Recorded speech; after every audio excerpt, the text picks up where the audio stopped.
Magandang umaga sa mga minamahal kong mga kapatid na narito at sa ating mga taga-subaybay.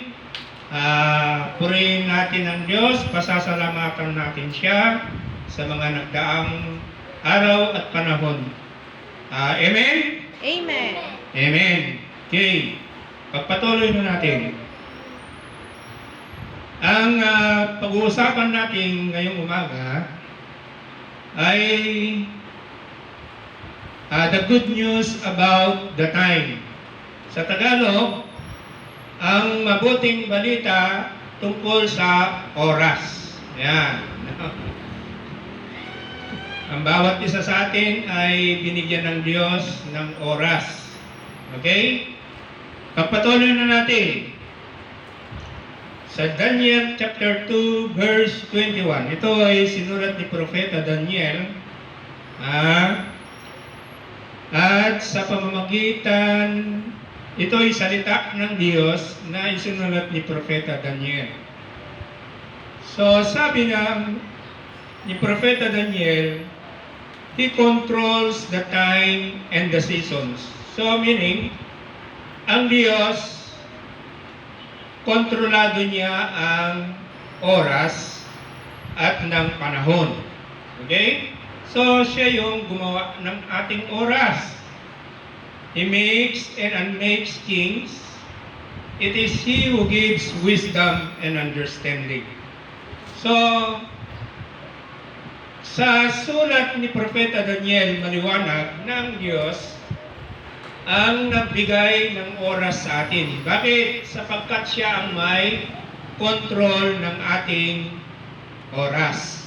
Okay? Pagpatuloy natin. Sa Genesis chapter 1 verse 1.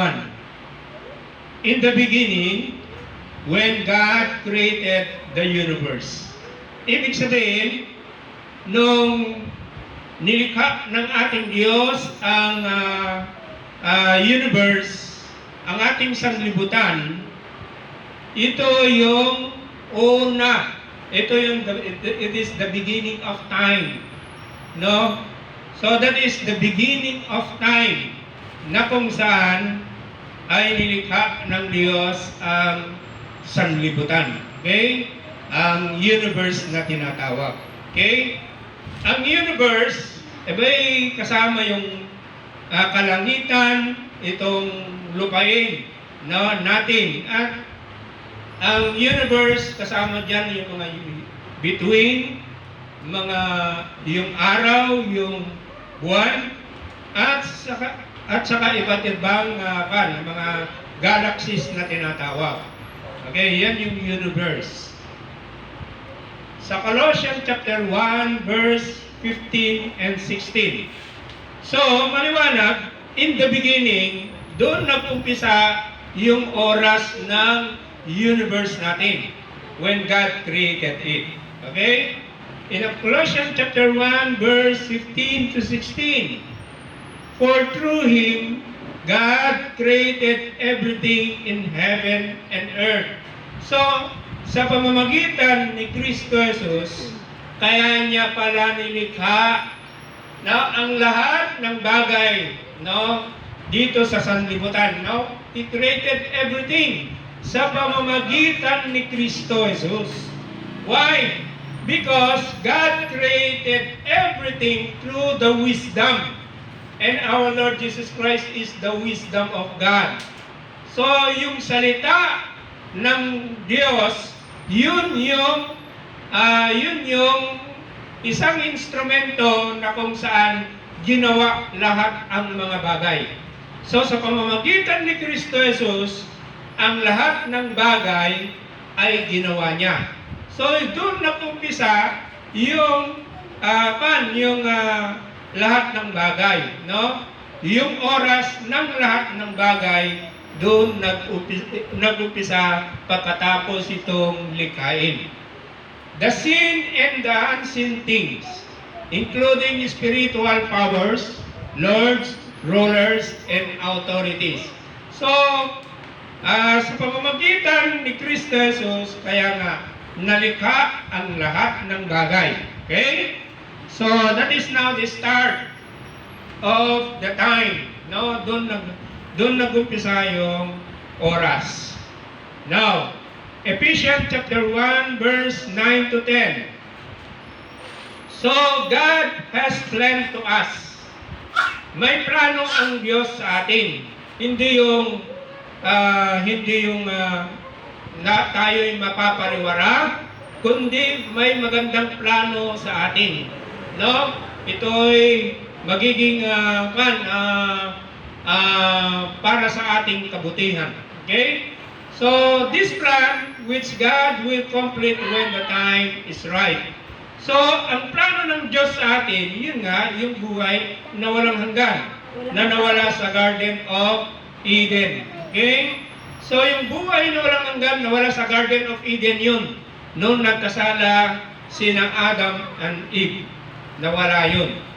So, nung nagkasala sila, ang tao ay namamatay na at ang Diyos, itinakda ng Diyos na ang buhay ng tao ay 120 years na lang. Okay? So, pero may plano ang Diyos talaga na yung buhay na walang hanggan ay mapa sa atin. No? Yun ay magiging plano ng Diyos para sa atin. Now, this plan which God will complete when the time is right. So, yung plano na yun ay makokompleto pag yung oras na, no, when the time is right. Now, what is that time? Is to bring all creation together, everything in heaven and on earth with Christ as head. You see that? So, ang purpose pala ng creation, the beginning of creation, the beginning of time is yung everything in heaven and on earth ay mag-a-under kay Jesus Christ. Ang Panginoong Jesucristo ang siyang ulo ng lahat ng bagay. So, siya yung mamumuno sa lahat ng bagay. So, itinakda pala na yung si Kristo Jesus na anak ng Diyos, kaya pala nilikha ng Diyos ang lahat ng bagay upang ito'y pamunuan ni Kristo Jesus. No? Itinakda. So, the right time is when Christ came, so that is the beginning of the right time. But when Christ come for the second time, so then all objects and everything will be under Christ. So, ibig sabihin, lahat ng mga tao, lahat ng mga bagay ay pamumunuan ni Kristo Jesus. Kaya nga siya yung King of Kings. Okay? So, yun pala kung bakit nag-umpisa yung oras nung pagkatapos nilikha ng Diyos ang lahat ng bagay. Yun pala, yung lahat ng bagay na yon ay pamumunuhan ng ating Panginoong Jesucristo. Okay? Ngayon, so itinakda yung oras ng ating Panginoong Jesucristo na siya ay darating.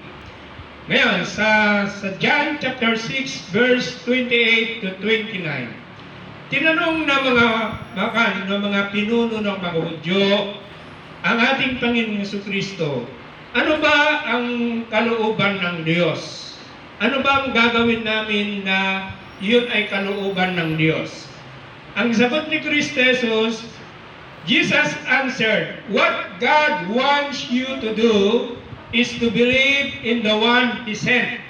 So, yun pala, ang inuutos ni Kristo ng ating Panginoon Diyos ay sumampalataya tayo sa Kanyang isinugo. Walang iba kundi ang ating Panginoong Jesucristo. Bakit? Kasi si Kristo ay ang dahilan kung bakit nilikha ang lahat ng bagay. Yun doon nag-umpisa yung oras na yun. So yung time is was used to create everything through Jesus Christ sa pamamagitan ni Kristo Jesus. Bakit? Kasi siya yung mamumuno sa lahat ng bagay. No? Now, He is the head of everything. So, lahat ng bagay is under Christ.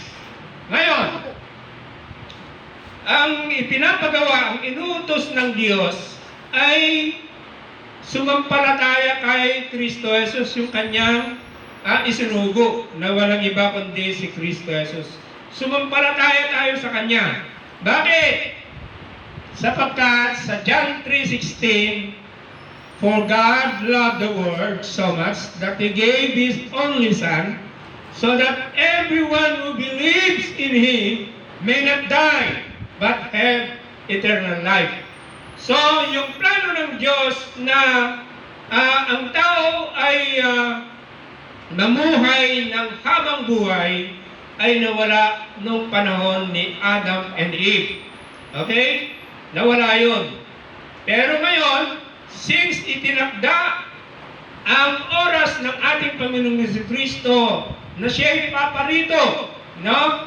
Upang tayo'y pamunuan lahat ng mga bagay ay under sa Kanya, upang sa ganon, sa pamamagitan nun, sa ating pagsampalataya sa Kanya na inuutos ng Diyos, sa pamamagitan ng pagsampalataya sa Kanya, sabi rito, so that everyone who believes in Him may not die. Ang ibig sabihin, yung maniniwala sa Kanya ay hindi mamamatay. Yung kamatayan na pinag-aralan natin, yung pangalawang kamatayan, pagdating ni Kristo Jesus, may pangalawang kamatayan, but have eternal life. So, yung plano ng Diyos na itinakda niya yung oras ng pagdating ni Kristo Jesus, yun ay para sa ganon, ay imanumbalik sa atin, ibalik sa atin yung buhay na walang hanggan, na nawala sa Garden of Eden. No? Sana naunawaan natin ito kung bakit may itinakdang panahon ang Diyos para kay Kristo Jesus. No? Kaya may takdang panahon na pagdating ng pangalawang pagdating ni Kristo Jesus upang sa ganon, lahat ng sumampalataya sa Kanya ay hindi mamamatay sa pangalawang kamatayan, bagkus magkaroon ng buhay na walang hanggan. Amen? Amen. Okay, and God bless us all. Amen. Amen.